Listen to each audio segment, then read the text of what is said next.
Bueno, amigos queridos, bienvenidos a este nuevo episodio, una nueva charla que tengo el gusto de tener con una persona que he conocido ya hace varios años. Ha sido un amigo y un mentor en muchos sentidos, en mi crecimiento personal, en mi crecimiento en cómo trabajar de una mejor forma con la nueva generación. Él se encuentra en este momento en España. Y bueno, es un placer para mí presentar a mi querido Félix Ortiz. Félix, bienvenidos a este espacio. Muchísimas gracias, Miguel. Un placer estar contigo y con todos aquellos que nos escuchan.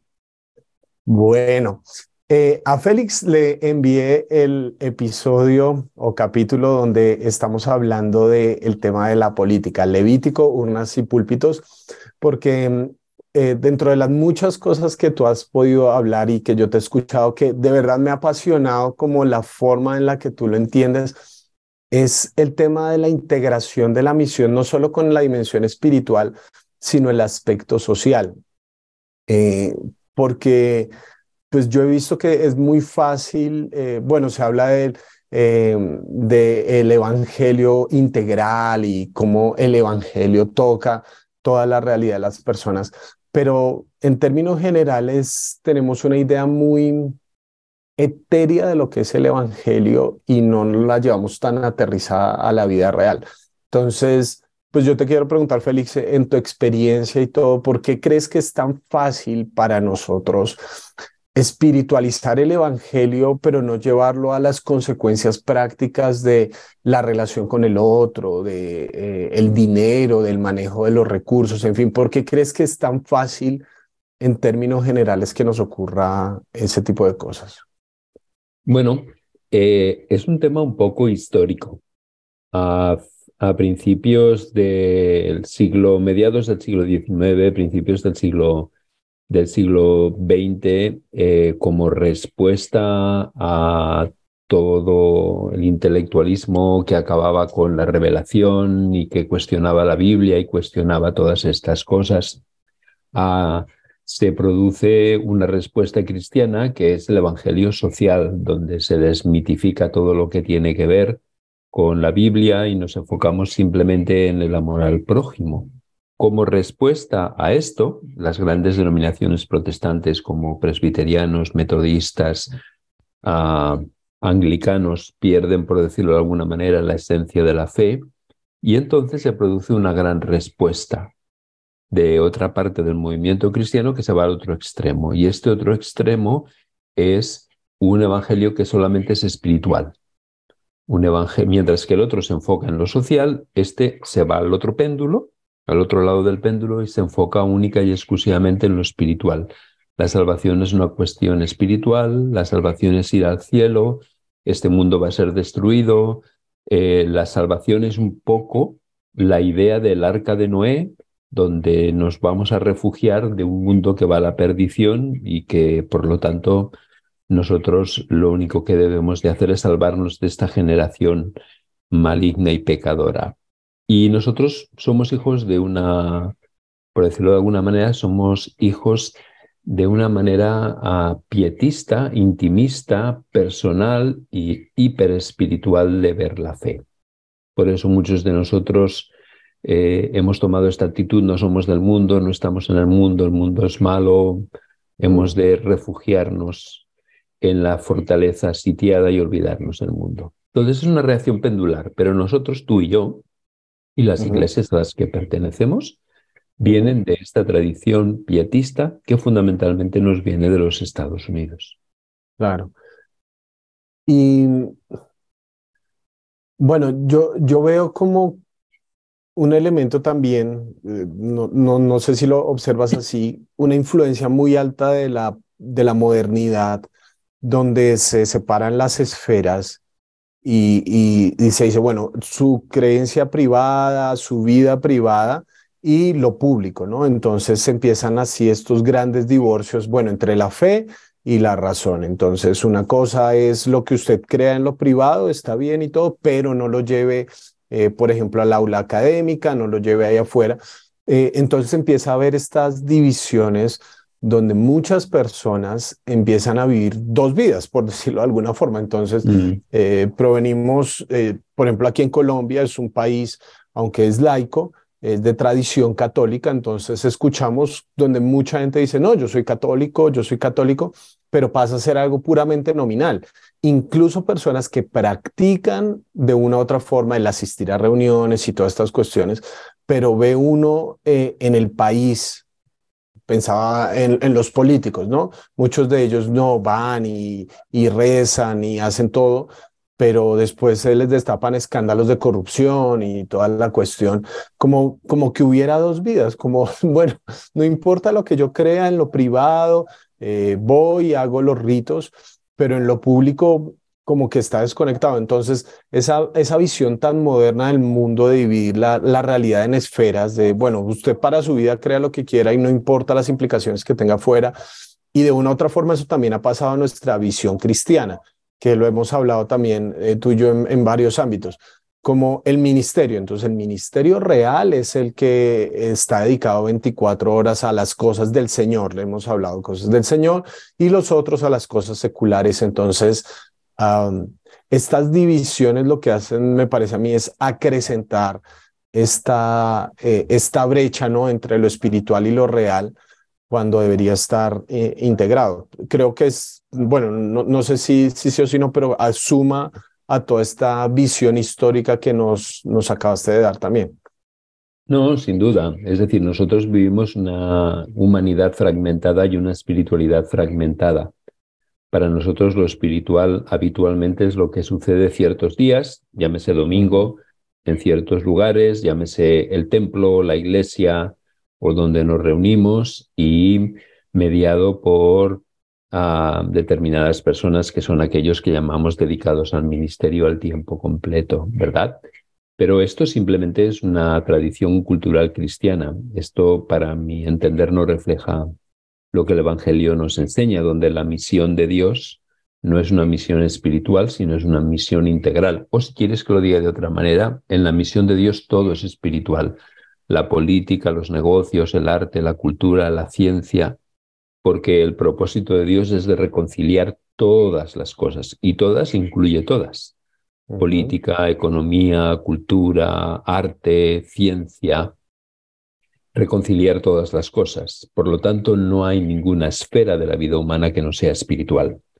Y como tú muy bien has dicho, dividir entre lo espiritual y lo secular, aparte de ser total y completamente antibíblico, es una aberración.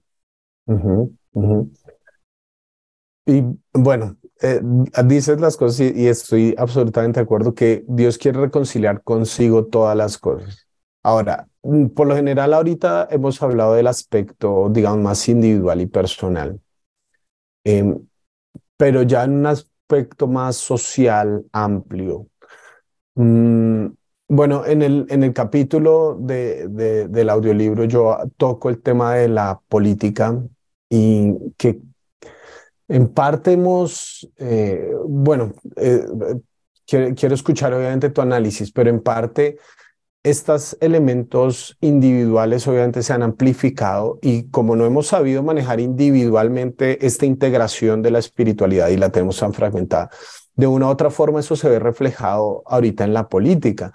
Eh, y bueno, no sé cómo funciona de pronto en latitudes como España, conoces mucho de América Latina, pero la sensación que yo tengo es que en muchos sentidos los cristianos en términos generales pensamos que por un lado la política correcta es aquella que está de acuerdo a ciertos principios, no todos los principios, porque pues los principios generales del evangelio son muchísimos, pero siempre y cuando este político, esta política esté de acuerdo a dos, tres principios principales, es decir, estar en contra del aborto,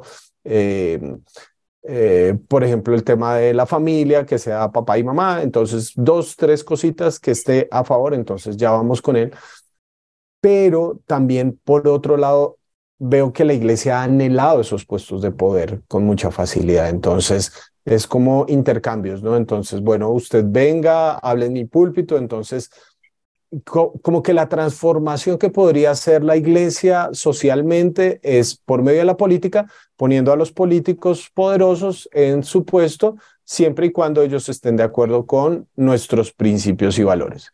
Mm, No sé si esa es la forma más sabia de asumir la política, pero he visto que estos elementos lastimosamente están muy presentes en la forma como la iglesia asumió su relación con la política. mm. Bueno, yo creo que el reino de Dios, que es nuestro anhelo, ¿verdad? Cuando el Señor Jesús nos enseña a orar, venga a nosotros tu reino, hágase tu voluntad aquí en la tierra como se hace en el cielo. Para mí este es un principio que guía o que debería de guiar mi acción política, social y económica. Me explicaré. Por ejemplo, la opresión de los emigrantes, ¿se da en los cielos? No, ¿verdad? Yo no creo. Entonces no es correcta en la tierra. El abuso de las mujeres, ¿lo podemos imaginar que se dé en el cielo? No, por lo tanto no es permisible en la tierra. La violencia doméstica en todos los aspectos contra las mujeres, ya lo he mencionado, pero contra los niños.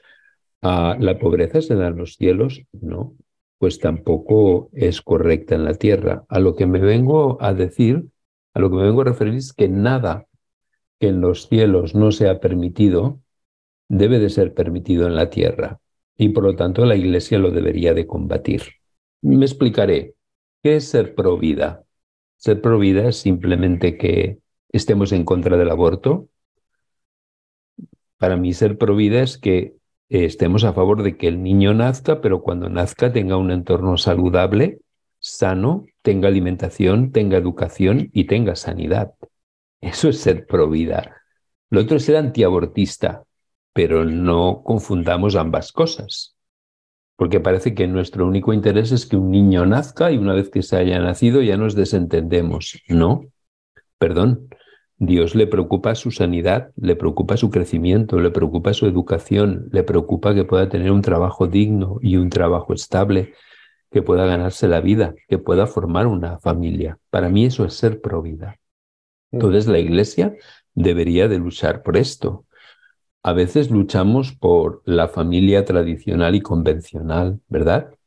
Yo he visto a muchas iglesias levantarse en contra de la agenda de género, y no digo que la iglesia no deba de tener una opinión, pero yo no he visto salir a las iglesias a las calles en contra de la violencia doméstica, del abuso infantil. En mi país, España, un país desarrollado, europeo, integrado en la Unión Europea, 1 de cada 4 niños sufre abuso físico, emocional, sexual o una combinación de ambos. No creo que en Colombia sea menor, pero yo no he visto a la Iglesia levantar una voz en contra de eso. En mi país, España, hay 200.000 mujeres que son explotadas sexualmente porque hay un vacío legal y por lo tanto son explotadas. Yo nunca he visto a la Iglesia salir a la calle en contra de la explotación sexual. El negocio más importante hoy en día en el mundo ya no es el tráfico de drogas, sino el tráfico de seres humanos. Porque una dosis, cuando vendes una dosis de heroína, de cocaína o de cualquier otra droga, una vez consumida, ya no te da rendimiento. Un ser humano lo puedes explotar en la prostitución o en el trabajo durante años. Y cuando ya no tiene valor para ti, lo puedes vender a otros. Nunca he visto a la Iglesia salir a la calle en marchas en contra de la explotación sexual o en contra de los trabajos de miseria donde la gente es explotada. ¿A qué me vengo a referir? Que todo eso le preocupa a Dios. Todo eso no es permisible en el reino de los cielos. Por lo tanto, cuando decimos hágase tu voluntad en la tierra como se hace en el cielo, creo que esto nos marca una agenda en que la Iglesia debe de levantar su voz, porque todo aquello que no es permisible en los cielos no puede ser permisible para la Iglesia en la tierra. Pero cuando nosotros escogemos ciertos temas, que básicamente son los típicos, aborto y agenda de género, y olvidamos todo lo demás, creo que sufrimos varios peligros, Miguel. Primer peligro, somos tachados y somos percibidos como inconsistentes, porque ciertas cosas rompen el corazón de Dios y otras cosas parece que a Dios le Ni tienen le sin importa. cuidado, le importan nada en absoluto. Por lo tanto, somos percibidos como incoherentes, damos una imagen equivocada de Dios y nos convertimos en fácilmente manipulables por fuerzas políticas que nos utilizan en su interés y en sus ventajas. Entonces, no sé si con esto contesto una parte de tu pregunta, ¿no? Pero Sí. realmente no somos muy consistentes políticamente.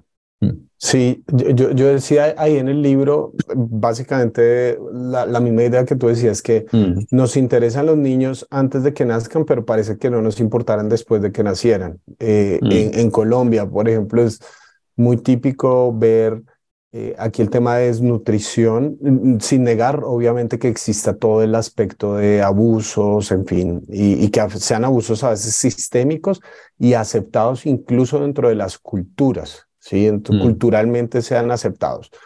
Ah, pero, ¿cuántos niños, por ejemplo, aquí en nuestro país mueren de hambre, de inanición físicamente? Porque, y me pasaba algo muy curioso ahorita que estabas explicando eso, es como que si defendemos la vida dentro del vientre somos de derecha, pero después de que nacen, entonces si defendemos la vida de los niños somos de izquierda, como que siempre es muy fácil mandar las cosas a los polos. Entonces, nos gustan esas polarizaciones para simplemente eliminar el discurso del otro, ¿no? Entonces, bueno, si eres derechista, entonces todos estamos por la derecha, todos los que estamos a favor estamos ahí, pero si defiendes lo otro, este es medio rebelde, ¿sí? Como este Félix hablando de justicia social y todo. El otro día subí a las redes, estamos trabajando en un proyecto de integración de las iglesias con la comunidad y subí una historia pues que me llamó mucho la atención, que me contó un amigo en Corea. Hay monjes budistas que cuando ven a los pastores se hacen la reverencia. Y uno pregunta, ¿y por qué hacen eso? Pues resulta que muchos misioneros coreanos, cuando llegaron después de la guerra a Corea, no llegaron a establecer principalmente iglesias, sino orfanatos, centros de atención en salud, centros de educación y transformar socialmente a sus núcleos. Incluso hoy en día ellos dijeron, vamos a dar el mejor servicio de salud, incluso gratuito si es necesario. Entonces, hoy en día un monje budista, que tú sabes que muchos de ellos no tienen recursos económicos, si están en una situación de salud muy complicada, saben que van a un hospital cristiano y los van a atender. Entonces, eh, bueno, eso a mí me pareció una cosa que interesante, ¿no? Cómo la iglesia no pensó solo en sí misma, en hacemos los templos para nosotros y por nosotros, sino primero servir a la sociedad. Y bueno, conté esta historia y alguien puso en los comentarios, pero la iglesia no es una ONG. Entonces yo me di cuenta cómo de verdad es muy fácil para nosotros simplemente cuando hablamos de esto de bendecir a una sociedad. Bueno, no, estos son los de izquierda o los que creen que la iglesia es una ONG, y muy fácilmente quitamos la conversación adecuada de pensar cómo la iglesia debe ser inteligente y coherente en impactar adecuadamente una sociedad. Esto que dices de verdad me parece muy fuerte, como ¿cuál es la mayor crítica que le dicen a los cristianos? O cuando la gente escucha a los cristianos, dice, no, son hipócritas. ¿Y qué es la hipocresía? Incoherencia. No, no, mm, nos llevamos a las últimas consecuencias de nuestras creencias si no las dejamos hasta una esfera. Eh, mm. Eso veo de lo que me estás diciendo. Bueno, fíjate que tú has dicho una cosa interesante. Si defendemos la vida en el vientre, somos de derechas. Si la defendemos cuando ha nacido, somos de izquierdas. Es que es lo que deberíamos de ser. Es decir, un cristiano no se casa ni con la derecha ni con la izquierda, porque mucha de la agenda de la izquierda es una agenda cristiana y mucha de la agenda de la derecha es una agenda cristiana. De hecho, nosotros deberíamos de molestar a unos y a otros. Deberíamos de molestar a la derecha por su total insensibilidad hacia las necesidades sociales y su preocupación por el capital. y deberíamos de molestar a la izquierda por toda la agenda que tienen que va pues, en contra de la vida y en contra de principios que son cristianos. Si me permites, la expresión nos deberían de odiar unos y otros, porque la Iglesia lo que debe de ser es una conciencia. Debe de ser una conciencia. Entonces deberíamos de molestar a la derecha por lo que te he comentado antes y a la izquierda por lo que te he comentado anteriormente, ¿verdad? Yo cuando veo, por ejemplo, cristianos que de manera incondicional apoyan a Donald Trump o apoyan a los partidos de extrema derecha en mi país, a mí me hierve la sangre, ¿verdad? Porque no estoy a favor vuelvo a insistir, de determinadas políticas de la izquierda, pero tienen más sentido de la justicia social de lo que tenemos los cristianos, ¿verdad? Y han agarrado una buena parte de lo que es nuestra agenda. Por ejemplo, la sostenibilidad. Estamos hablando hoy en día de la sostenibilidad, de la importancia de que el planeta sea sostenible. La sostenibilidad ya aparece en el Pentateuco. Dios ya estableció el descanso que se tenía que tener un día a la semana, incluidos los animales. Estableció que la tierra tenía que descansar para poder continuar produciendo. Es muy interesante que en todas las mitologías antiguas, en todas las mitologías, Dios siempre está, los dioses siempre están al lado del rico, del poderoso, del rey, de los sacerdotes. En el Pentateuco, Dios se declara el defensor del pobre, de la viuda y del huérfano, es decir, de los desvalidos, y afirma que pedirá cuentas a la gente de cómo se trate esto. Entonces, a mí no me vengan con historias de que, es que esto es del antiguo pacto, porque cuando algo nos interesa es del antiguo, es aplicable al nuevo pacto, y cuando no nos interesa, ha caducado, ¿verdad? Tenemos esta capacidad de jugar, pero esto es muy serio. Dios dice en las Escrituras que Él es el defensor del pobre, del huérfano, de la viuda, del extranjero, del emigrante. Se está declarando, es la única, uso la palabra intencionalmente, mitología, ¿verdad? De la antigüedad, donde aparece una divinidad que se proclama defensora. Todas las otras divinidades lo que hacen es apoyar al poderoso, al rico y sustentar un sistema. Fíjate qué interesante, y tú sabes, el año del jubileo. La tierra volvía en una economía basada fundamentalmente en la tierra. La tierra tenía que volver a sus antiguos propietarios. Era la posibilidad de comenzar de nuevo. Era la posibilidad de impedir la acumulación constante, constante y constante de riqueza en base a la explotación de las minorías que se van enriqueciendo en base a la explotación de las mayorías. Esto ya lo contemplaba el Pentateuco. Y Félix, estoy pensando, por lo general escucho esta objeción que la gente dice, bueno, pero Jesús dijo, a los pobres siempre los tendrán con ustedes. No sé si has estudiado ese pasaje, esa Sí. parte, y nos puedes dar tu perspectiva, porque si no estoy mal, no, eso fue cuando Jesús, cerca precisamente de su muerte, viene una persona y derrama un perfume pues sobre él, y entonces los discípulos se alarman y dicen, no, pero ese dinero que gastó esta mujer en este perfume se hubiera podido utilizar para los pobres. Y Jesús cita un texto que está en Deuteronomio. Dice, bueno, a los pobres siempre los tendrán con ustedes. Entonces yo veo que muchas personas se agarran de ahí y dicen, bueno, pues es que igual pobreza, a ver, Jesús la profetizó. Entonces, ¿tú qué opinas de esa objeción o de ese acercamiento que es muy típico a ese pasaje?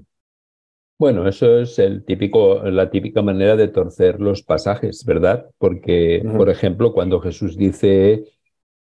él está predicando en la sinagoga de Nazaret y apela al pasaje de Isaías, o cuando Juan el Bautista le envía una embajada y él dice, los ciegos ven, los cojos andan, y a los pobres les es anunciado el Evangelio, nosotros siempre pensamos que el pobre es el pobre de espíritu en el sentido, el Ujú, pobre espiritualmente. Yo no creo que la pobreza sea la voluntad de Dios. Yo no creo que Dios esté decretando, Jesús esté decretando la pobreza. Está constatando una realidad en un mundo caído, en un mundo donde el pecado hace que unos seres humanos exploten a otros seres humanos. Está constatando una realidad, pero no decretándola, ¿verdad? ujú, Entonces, me parece torcer el texto bíblico y sacarlo completamente de su contexto, ¿no? ujú. Y, y bueno, creo que, o sea, nuevamente yo vuelvo a insistir en lo mismo en la oración que nos enseñó Jesús. La pobreza es permisible en el cielo. Mm. Nada que no sea permisible en el cielo, aquí forma parte de la voluntad de Dios. Por lo tanto, la Iglesia debe de levantar una voz contra esto. Ujú, Si no tuviéramos recursos suficientes en este ujú, mundo, pero es que tenemos recursos suficientes. Ayer estaba escuchando, mientras manejaba por Barcelona, estaba escuchando el hombre más rico del mundo, que es un francés, es el dueño de las mayores cadenas de productos de lujo como Louis Vuitton, Dior y Moet Chandon y otras marcas de productos de lujo. Tiene ujú, una fortuna personal de 200.000 millones de euros. ujú. No puede ser que el 5% de la población mundial acumule el 40% de la riqueza. Honestamente, para mí, esto no es la voluntad de Dios. Ujú. Yo no estoy diciendo que haya que expropiarle la riqueza, ¿verdad? No estoy diciendo, Ujú. pero estoy constatando de que eso no refleja la voluntad de Dios, Sí, ¿verdad? Que unos se mueran. es inmoral eso. Ujú. Es decir, yo creo que eso le rasga las vestiduras a Dios tanto como los miles. O sea, esto que estamos hablando implica que decenas de miles de personas mueren cada mes, porque no tengo las estadísticas para decir cada semana, de hambre, porque hay otras personas que acumulan lo que nunca van a poder gastar. Ujú. Y ahora no estoy hablando de ser de izquierdas o de derechas. Esto no es la voluntad de Dios. Claro. Y enséñame qué pasaje de la Escritura tú puedes defender eso como el orden de Dios para la humanidad. Esto es la Exacto. consecuencia del pecado. Ujú. Entonces, tanto dolor le causa a Dios ese niño que no ha nacido porque ha sido asesinado en el vientre, como ese Ujú. niño que muere de inanición, simplemente porque nosotros continuamos acumulando, acumulando. Ujú. En la Unión Ujú. Europea se destruyen excedentes agrícolas para que los precios no bajen. Imagínate. Entonces, Sí, sí, entonces, comida, o sea, comida para la gente que podría ser comida. pero simplemente si se comercializan, entonces los precios bajan. Y esto no nos interesa. Entonces, un cristiano ha de tener un cristiano, ¿te acuerdas la canción de Santiago Benavides, La mirada de Jesús? Sí, claro. Ujú. Debemos de tener la mirada de Jesús hacia el mundo y hacia los problemas del mundo, pero a veces tenemos una mirada ridícula. Sí, sí, es así. Como que no, sabes que se juntan muchas cosas, como de nuestro individualismo, estas perspectivas tan politizadas de la realidad. Y yo veo desde el Pentateuco, como dices tú, desde la Torá, el intento de Dios. Nos metemos en discusiones anacrónicas, ¿no? Como, bueno, pero Dios es capitalista o comunista. Bueno, primero que nada, eso son discusiones anacrónicas. Yo pensaba, junto con los pasajes que tú mencionas del jubileo y todas estas cuestiones, hay una historia que está basada precisamente en una ley, la historia de Ruth, de cómo Dios le dice a la gente, a los que tenían, a los terratenientes, y no está mal, como tú dices, no está mal tener posesiones, no está mal hacer una vida. Hay gente que tiene, Dios les ha dado dones y capacidades para hacer negocios, para Ujú, tener empleados y toda la cuestión. Está bien. Dios no niega eso, lo que les dice es no vayan hasta lo último, o sea, dejen déjenle también a las personas más necesitadas. Bueno, y el principio del año de jubileo, que era una ley, pero muchos estudiosos dicen que no hay una referencia de que alguna vez se haya celebrado, sino que Tal cual. simplemente era una ley que quedó ahí, es donde se le perdona las deudas a todo el mundo. Es como comenzamos de cero, o sea, cada 50 años empezamos todos de cero. Eh, uno piensa, ¿cuántos jubileos tendría una persona en la vida? El que nació con suerte y le tocó el principio de la vida y Mm. después 2 jubileos en toda su vida. Y estos principios donde Dios dice es que lo más importante no es como esas posesiones absurdas con ese, es que literalmente una persona que gana tanto dinero, que tiene tanto dinero, ¿en cuántas vidas se puede gastar eso? O sea, tendría que pasar cuántas vidas para ya tener solucionado por qué. O sea, cuántas personas podrían vivir con esas posibilidades. Y como tú dices, entonces la salida es mucho más profunda que simplemente, bueno, expropiemos. Es a lo que apunta el Evangelio, una transformación del corazón donde las personas puedan entender que la generosidad debería ser parte de nuestro lenguaje como seres humanos, ¿sí? Que yo no estoy en este mundo solo para mi bienestar, solo para mi bien, sino para bendecir a otras personas, para ayudar a otra gente. Em, sí, eso pienso que es muy fácil seguir alimentando la codicia y cómo a veces incluso nuestras predicaciones del Evangelio alimentan más esa codicia. O sea, esos no son pecados que nos escandalizan, ¿no? Mm. Sino que por el contrario los alimentamos, ¿no? El Señor quiere más para ti, declara, decreta, eh, y como que nos sentimos bien adorando esos pecados tan típicos de nuestro entorno, ¿no?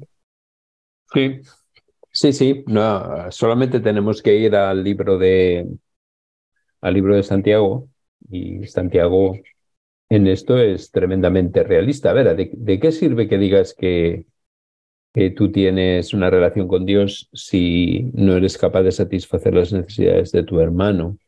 Como tú muy bien has dicho, el cristianismo no opta por la expropiación, pero sí que opta por la solidaridad y por el amor. Y me gustaría decir una cosa muy interesante, bueno, interesante no porque la diga yo, sino interesante la constatación de que todos los grandes avances de la sociedad siempre tienen al cristianismo detrás. Por ejemplo, en el mundo grecorromano, la misericordia no existía. Es decir, si un niño nacía y los padres no lo querían, lo dejaban en la calle y ahí se moría. El que estaba enfermo simplemente era abandonado y se acabó. La esclavitud era un hecho consumado. Es el cristianismo el que cambia todo esto, el que empieza a crear orfanatos para los niños, el que empieza a cuidar del pobre, el que empieza a cuidar del desvalido, del enfermo, del abandonado, de las viudas. En el mundo grecorromano era un mundo tremendamente darwinista, la supervivencia del más fuerte. El débil es débil porque así está decretado y porque así es la vida. Ujú. Es el cristianismo el que realmente empieza a cambiar esta percepción. ¿Por qué? Porque si todo ser humano está hecho a la imagen de Dios, por lo tanto, todo ser humano está investido de dignidad y todo ser humano debe de ser cuidado.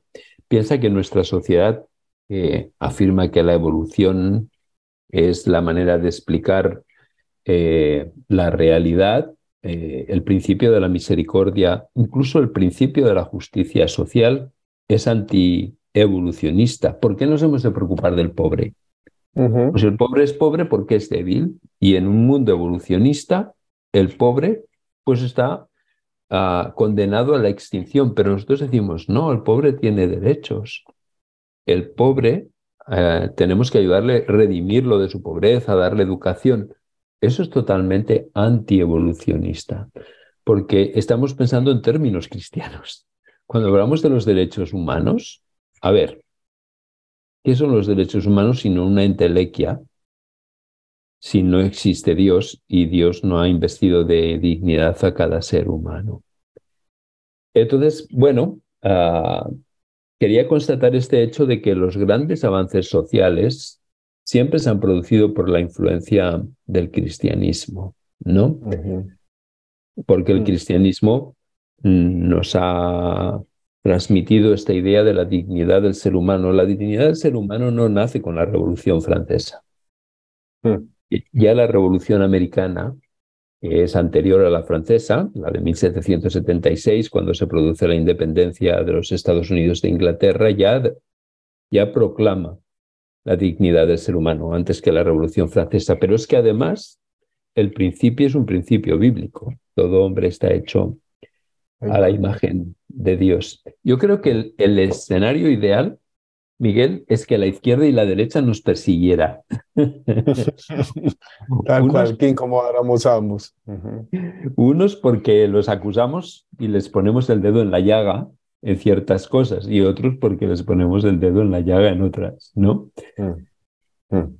Es verdad, es verdad. Como, sabes que pensaba en eso, o sea, en un elemento muy importante de esperanza que en última instancia es el propósito del libro, no es solo como criticar de ninguna forma, sino es que ese es el arrepentimiento, es un ejercicio autocrítico donde decimos, nos hemos equivocado en esto y con la ayuda de Dios cambiamos de rumbo, cambiamos pero ahí está ese rumbo. O sea, lo que quiero decir es que no vamos a inventar la rueda.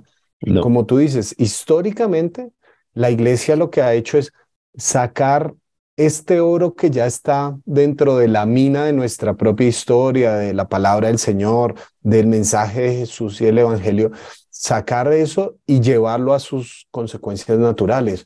Eh, es decir, hacemos parte de un linaje de personas que desde que comenzó la iglesia, como tú dices, la solidaridad, es eso de cuando ahora creen, no existe en nuestra comunidad ningún necesitado porque todo lo que tenemos es de nosotros, es entre nosotros.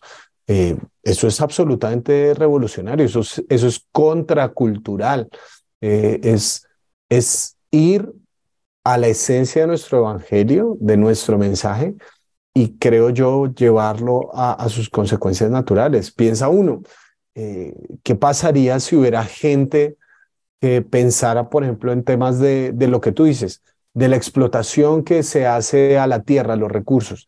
Bueno, no hay dentro de nosotros ingenieros químicos, biólogos, personas que sepan de una siembra responsable y puedan proponer empresas.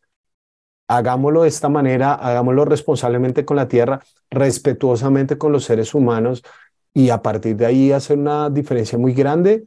Eh, mi esposa Laura estuvo hace unos años, la invitaron a un evento de Lausanne, que tú conoces el movimiento de Lausanne, mm, la invitaron a un evento en Manila, en Filipinas, y ella fue allá y conoció un lugar que hace cosméticos responsables con el planeta y respetuosos con la gente. Y es una empresa cristiana basada en principios cristianos que no experimenta con animales sus cosméticos, que no son elementos químicos dañinos para el organismo del ser humano, pero que son mucho mm. más económicos esos elementos, por eso se industrializan tan fácil, y que es responsable en su trato con el planeta y con las personas que trabajan allá. Me decía mi esposa que para las personas es un sueño trabajar en una empresa así. Es un sueño porque dicen, allá son personas respetuosas, allá sé que estoy contribuyendo para el planeta. Allá, por ejemplo, que vivimos en culturas tan obsesionadas con la productividad, si digamos tú estás mal o hay una situación, muchos de ellos, me contaba testimonio mi esposa, que a veces la empresa, digamos, si tu hijo está enfermo y todo esto y tú no tienes por diferentes circunstancias un plan de salud o algo así, si la empresa puede, va a ayudar a cubrir ese plan. Entonces la gente anhela estar ahí. Y, y yo digo, mira lo que hace unas personas que tienen una visión cristiana y no contratan solo cristianos, Mm, una mm. visión cristiana para bendecir a su entorno. Pero eso es cuando deciden, y muchas veces es en detrimento de sus propios beneficios económicos. Son personas que dicen, yo necesito esto para vivir, vivo con esto, no necesito 200.000 millones de euros, sino que tengo esto, voy con esto y lo que el excedente y demás lo hacemos para ayudar a las personas, para mejorar nuestra productividad en el sentido no de producir más, sino hacerlo más responsablemente. En fin, como de verdad creo yo que si pensamos más profundamente en los principios que tiene la Biblia y el Evangelio, creo que es el reto de una transformación política, no desde las urnas, no desde el poder, sino socialmente en el entorno y hacer una forma de revolución que tenga una duración en el futuro, más allá de tener a un diputado, a un congresista o a un presidente unos años en el poder. Sí, fíjate que en esencia hay un autor que conoces que es Dallas Willard y a mí me gusta mucho la definición que él hace de discipulado y es en la que trato de inspirarme. Su definición de discipulado es vivir la vida que Jesús viviría si fuera yo. Es Qué decir, bonita. si Jesús fuera Félix Ortiz, ¿cómo viviría? ¿Cómo sería, cómo serían sus relaciones interpersonales? ¿Cómo sería su relación con el medio ambiente? ¿Cómo sería? Y hacer este esfuerzo consciente de decir, en esta situación Jesús, ¿cómo actuaría? Si Jesús fuera un político, un científico, un empresario, pero también si fuera un trabajador, si fuera una persona dependiente, si fuera alguien que trabaja para un tercero, ¿cómo actuaría Jesús si fuera yo? Y para mí eso es tremendamente revolucionario. Primero porque nos lleva a la necesidad de pensar y de discernir qué significa vivir como Jesús en el entorno donde Dios me ha colocado, que es único y singular para cada uno de nosotros, ¿verdad?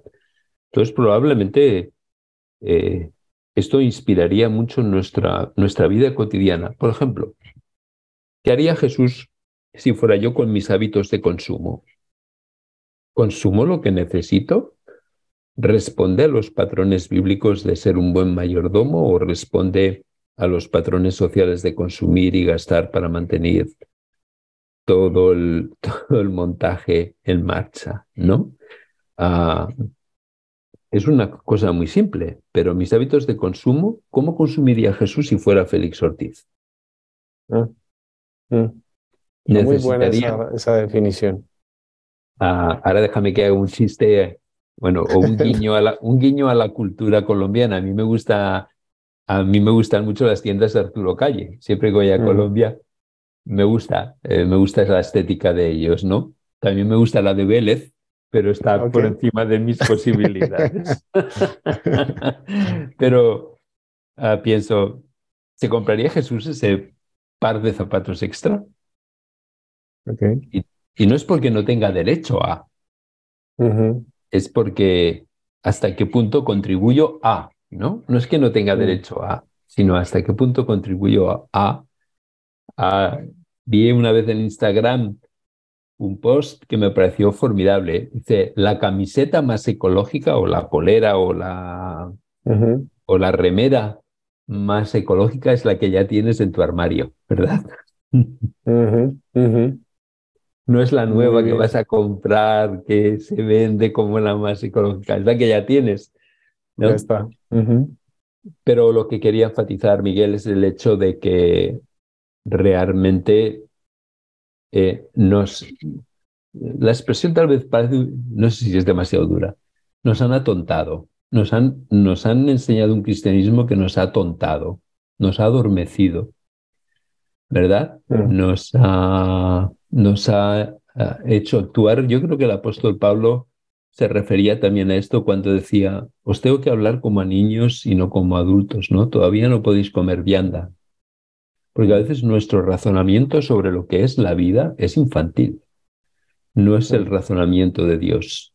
Dios está preocupado por todos y cada uno de los detalles de la vida cotidiana, ¿verdad?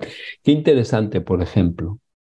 Qué interesante, por ejemplo, cuando vas a la multiplicación de los panes, el milagro que aparece en los 4 evangelios. En uno de los evangelios dice, Jesús, recogerlo todo y que no se desperdicie nada. ¿Te acuerdas? Ujú, ujú, Eso no es sostenibilidad. mm, Esto no es sostenibilidad, ¿no? mm, Cuando vemos cómo Jesús trató a las mujeres y muchas veces la Iglesia ha ido por detrás de la defensa de los derechos de la mujer, cómo Jesús trató a la mujer o cómo trató a la infancia.